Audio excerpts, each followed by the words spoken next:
When readers think of detective fiction, Agatha Christie often comes first to mind, with her elegant puzzles and eccentric sleuths. Yet in Japan, Seichō Matsumoto carved out a very different kind of mystery. His novels are built not on locked rooms or ingenious poisons, but on the everyday texture of post-war life. Railway timetables, regional dialects, bureaucratic records and family ties. Where Christie dazzles with clever tricks, Matsumoto draws suspense from patience, persistence, and the quiet revelations of ordinary detail. His detectives are rarely flamboyant, they are methodical, almost anonymous figures who follow clues slowly and steadily until the truth emerges.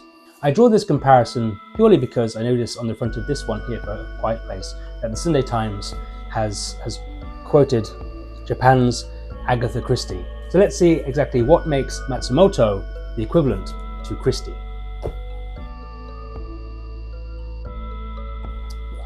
We're going to start with Tokyo Express, also known as Points and Lines. I've recommended this book to so many people, it's actually one of my favorites. This is often regarded as the novel that firmly established him as the master of Japanese detective fiction. It is at first glance a simple story. The bodies of a man and a woman are discovered on a beach near Fukuoka. Their posture and circumstance suggests a lover's double suicide, a familiar and tragic gesture in Japanese culture. Yet from the beginning, something feels out of place. The police are content to close the case, but a few inconsistencies linger, small items that don't quite fit, like the placement of a train ticket or the peculiar timing of a dining car. Two detectives, Mihara and Torigai, decide to examine these details more carefully. Unlike the flamboyant detectives of Western fiction, Matsumoto's investigators are quiet, persistent, and almost anonymous. In the story, the two investigators work through timetables, witness recollections, and railway schedules, patiently reconstructing the couple's movements in the day before their deaths. The Points and Lines title reflects this process. The points are the facts, ticket stubs, train departures, sightings, and the lines are the logical connections that link them together. As the detectives move back and forth between Tokyo, Fukuoka, and other provincial towns, the novel becomes a portrait of Japan in the 1950s. The journeys are central, showing a country knit together by its railways, but still marked by regional differences. Bureaucracy and paperwork dominate much of the investigation, as official records provide as many clues as human testimony. Matsumoto emphasizes that the truth can hide in the most ordinary details of everyday life. The case gradually reveals itself not as a romantic tragedy, but as a deliberate crime. Beneath the surface lies a story of ambition, corruption, and manipulation. The apparent lover's suicide was carefully staged, the work of someone who understood how assumptions and appearances could mislead. By the time the detectives finally piece everything together, the reader sees how every single tiny fragment mattered, how the truth depended on the placement of one train, one receipt, and one overlooked journey. Despite its slender size, Points and Lines, or Tokyo Express, is not fast-paced, nor does it rely on sudden twists. Its suspense builds through the patience, turning mundane details into sources of tension. The novel captures Matsumoto's distinctive method, the belief that crime can be uncovered by those willing to look closely, to trace the connections, and to respect the quiet power of persistence. Heavily recommend Tokyo Express or Points and Lines.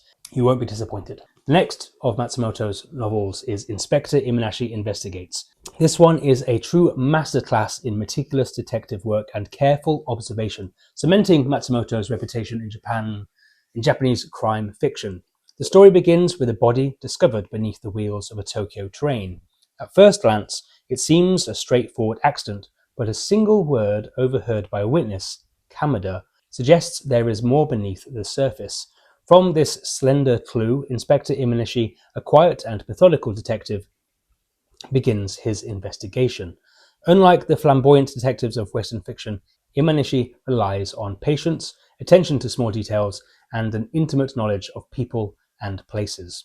He traces the word Kamada across Tokyo, from crowded streets to office corridors, and then further into rural villages, noting subtle differences in dialects, behavior, and social conventions.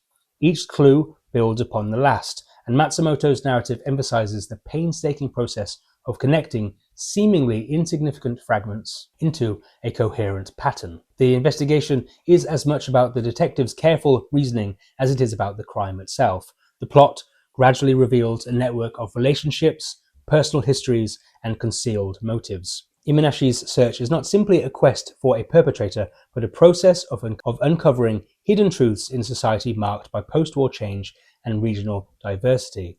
By moving the investigation across both urban and rural spaces, Matsumoto captures the contrast between Tokyo's bustling modernity and the quieter, more traditional countryside. Matsumoto is also exploring human psychology through the detective's interactions with witnesses and suspects. Imanishi observes behavior, inflection, and hesitation, showing how even minor inconsistencies can illuminate deeper secrets. The novel builds suspense not through sudden shocks, but through the careful layering of detail, the slow revelation of connections, and the patient unraveling of what at first seems incomprehensible. There are questions about strange behavior of individuals outside of hotel rooms, of numbers found on a slip of paper, of an individual going to the theatre 2 times in a row. What do these things mean? Inspector Imanishi Investigates exemplifies Matsumoto's belief that ordinary details, words, movements, schedules can be the key to solving extraordinary crimes, making it a defining work in Japanese detective fiction. In 1958, Matsumoto then published Pro Bono. This book shifts away from traditional detective work to explore crime through legal and psychological lenses. The story centers on Kiriko Yanagida, a young woman whose brother has confessed to a serious crime. While authorities quickly accept his guilt, Kiriko refuses to believe he could have committed such an act. Convinced that something has been misunderstood or concealed, she seeks out the lawyer Otsuka, a man initially reluctant to get involved, but gradually drawn into her desperate pursuit of the truth. Unlike Matsumoto's earlier works, where trained detectives methodically reconstruct events, Pro Bono focuses on ordinary individuals confronting extraordinary circumstances. Kiriko's determination drives the narrative as she navigates social pressures, familial obligations, and the constraints of the justice system. The novel follows her and Otsuka as they gather testimony, examine evidence, and slowly piece together a clearer picture of what really happened. Each detail, from minor inconsistencies in statements to overlooked physical evidence, becomes crucial in untangling the mystery. In Pro Bono, Matsumoto emphasizes the tension created by human error, social bias, and institutional limitations. The story alternates between moments of careful deduction and scenes that highlight the emotional weight of uncertainty. And Kiriko's persistence contrasts with the complacency of authorities, illustrating the difficulty of challenging established assumptions in a rigid system. The suspense in Pro Bono arises not from violence or dramatic chases, but from the patient unfolding of a legal puzzle and the psychological depth of its characters. Matsumoto is examining how justice can be complicated by miscommunication, by mistrust, and by human frailty, while maintaining the precise plotting and attention to detail that characterizes his work. The novel ultimately demonstrates that uncovering the truth often requires perseverance, keen observation, and moral courage, making it a compelling exploration of crime and accountability in ordinary life. 1971, and we are now back with A Quiet Place. So this is Matsumoto taking a shift again from the procedural detective stories of his earlier career into the realm of psychological suspense. The novel centers on Sueno Asai, a middle-aged civil servant whose life is governed by routine, order, and quiet propriety, and his marriage reflects this same careful structure. His wife is reserved and unobtrusive, and their home exists in delicate balance of predictability. When she suddenly dies of a heart attack while away from home, Asai's world begins to unravel in ways that are subtle but deeply unsettling. The narrative follows Asai as he retraces the final days of his wife's death, noticing small discrepancies and overlooked details that hint at a secret she had kept from him. Matsumoto builds suspense not through overt action, but through the careful accumulation of these hints. A misplaced letter, a casual remark from an acquaintance, or a pattern in her movements that seems at odds with her apparent character. As Asai delves deeper, the story transforms into a quiet investigation, driven not by professional detectives, but by a husband's uneasy curiosity and a growing sense of dislocation. Throughout the novel, Matsumoto explores the themes of secrecy, isolation, and the unseen depths of ordinary lives. Asai's meticulous attention to detail mirrors the detective work in his previous novels, yet here it is applied to domestic life, creating a sense of claustrophobia and moral tension. the human suspense arises from the uncertainty of human behavior, the gap between perception and reality, and the slow revelation of hidden truths. By the conclusion, Asai uncovers the facts surrounding his wife's final days. But the resolution is as much emotional as factual. The novel examines how routine, propriety, and emotional restraint can conceal complexity and even deception. Here, in A Quiet Place, Matsumoto demonstrates that mystery is not limited to crime scenes or courts. It exists in the quiet corners of domestic life, where the smallest details can reveal profound truths about love, trust, and the hidden facets of ordinary existence.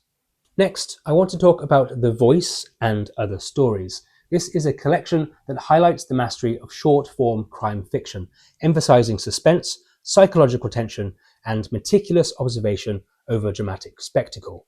Unlike his novels, which often follow a single case in depth, these stories capture brief yet intense moments where ordinary people are caught in extraordinary situations. Each tale turns seemingly mundane circumstances, an unexpected visitor, a casual phone call, or a minor misunderstanding into a source of intrigue and unease. The title story, The Voice, begins with an anonymous phone call that intrudes upon a quiet evening. The caller's tone is cold, insistent, and impossible to ignore. What starts as a minor disturbance quickly escalates as the recipient becomes enmeshed in the caller's manipulations. Matsumoto builds tension through careful pacing and precise detail, showing how fear can emerge not from violence, but from the erosion of security within familiar spaces. The psychological dimension is central. The characters' responses, hesitations, and misjudgments all contribute to the mounting suspense. Other stories, expectedly, in the collection explore crime and deception in equally subtle ways. In each, Matsumoto's attention to ordinary routines, bureaucratic processes, and human behavior allows the extraordinary to emerge from the everyday. Whether it is a clerk uncovering a hidden betrayal or a neighbor discovering unsettling secrets, the narratives focus on observation, deduction, and the moral complexities that underlie seemingly trivial actions. The strength of The Voice and Other Stories lies in Matsumoto's ability to compress suspense into short narrative, capturing the essence of his methodical, detail-orientated style. The collection demonstrates that crime and mystery do not require sensationalism, rather they emerge from the careful tracing of small anomalies, the patient accumulation of evidence, and the interplay between perception and reality. Ultimately, the stories reveal Matsumoto's enduring fascination with the hidden patterns of human behavior. Each tale is an exercise in patience, scrutiny, and understanding, illustrating how the ordinary can conceal the extraordinary. Through these short stories, readers see Matsumoto's artistry distilled to its purest form, the slow unraveling of secrets, the quiet power of observation, and the moral and psychological dimensions of crime in post-war Japan. And lastly, I want to talk about Point Zero. This was published last year in 2024 and will introduce modern readers to Matsumoto's meticulous storytelling, even decades after his death. The novel follows a seemingly ordinary crime, again in contemporary Japan, centering on a man named Kondo, whose quiet life is disrupted when he becomes linked to a violent incident that appears random at first. As the investigation unfolds, Matsumoto draws attention to the ordinary details of daily existence, again like train schedules, workplace routines, and fleeting human interactions that slowly reveal inconsistencies and hidden motives. Kondo is not a professional detective, he is just an ordinary man drawn into circumstances beyond his control. The tension here arises from the careful observation of events and characters rather than sudden plot twists. Again, Matsumoto is showing his skill at exposing meaning in these small discrepancies. Again, like a misremembered timetable or a minor discrepancy in a witness statement or a subtle behavioral shift. These small anomalies gradually connect, forming the framework of the unfolding mystery. Through the lens of ordinary life, Point Zero explores how appearances can deceive. Matsumoto's focus on the mundane, the rhythm of bureaucratic systems, the predictability of daily routines, turns everyday details into instruments of suspense. The resolution is achieved not through dramatic confrontation, but through careful reasoning and attention to nuance, reflecting Matsumoto's signature style. Ultimately, Point Zero demonstrates that Matsumoto's approach to crime fiction remains timeless. Even in a contemporary setting, he transforms ordinary human behavior and overlooked details into the mechanics of mystery, showing that the extraordinary often lies hidden within the everyday. So, Seichō Matsumoto's body of work demonstrates that detective fiction need not rely on flamboyant sleuths or sensational murders or even dramatic chases. Across his novels and short stories, from Points and Lines to Inspector Imanishi Investigates, Pro Bono, or A Quiet Place, The Voice and Point Zero, Matsumoto crafted stories that create suspense from the ordinary, the rhythm of trains, minor inconsistencies in testimony to overlooked bureaucratic records, or subtle shifts in human behavior. Each detail becomes a tiny thread that patiently traced until the pattern of truth emerges. His detectives are rarely celebrated heroes. They are quiet, methodical, and observant, mirroring the precision of the reader's own reasoning. Even in stories without professional investigators, characters like Sueno Asai or Kiriko Yanagida take on the role of meticulous observers, uncovering hidden realities within seemingly mundane lives. Matsumoto's attention to social context, regional nuances, and everyday routines adds depth and realism, showing that crime and mystery are often intertwined with ordinary existence. Importantly, his work emphasizes psychological tension as much as plot. In A Quiet Place or The Voice, the suspense arises from the subtle erosion of security, the hidden motives of others, or the quiet accumulation of anomalies that point towards deception. Matsumoto's stories are exercises in patience, observation, and moral reflection, where the extraordinary emerges from the mundane. Taken together, Matsumoto's novels and stories form a portrait of a writer who transformed Japanese crime fiction. He is often compared to Agatha Christie for his ingenuity and precision, but his mysteries are uniquely rooted in Japan's post-war society, everyday life, and human psychology. Through careful plotting, acute observation, and attention to quiet details of ordinary existence, Matsumoto crafted a legacy of suspense that continues to captivate readers worldwide. So I heavily recommend that you check out Matsumoto's novels, not just if you're interested in Japanese literature, or even if you're interested in crime thrillers. These will entice and excite you, and they're just fantastic reads. Go check them out, and please like and subscribe to this video, and I look forward to seeing you again soon for more video essays.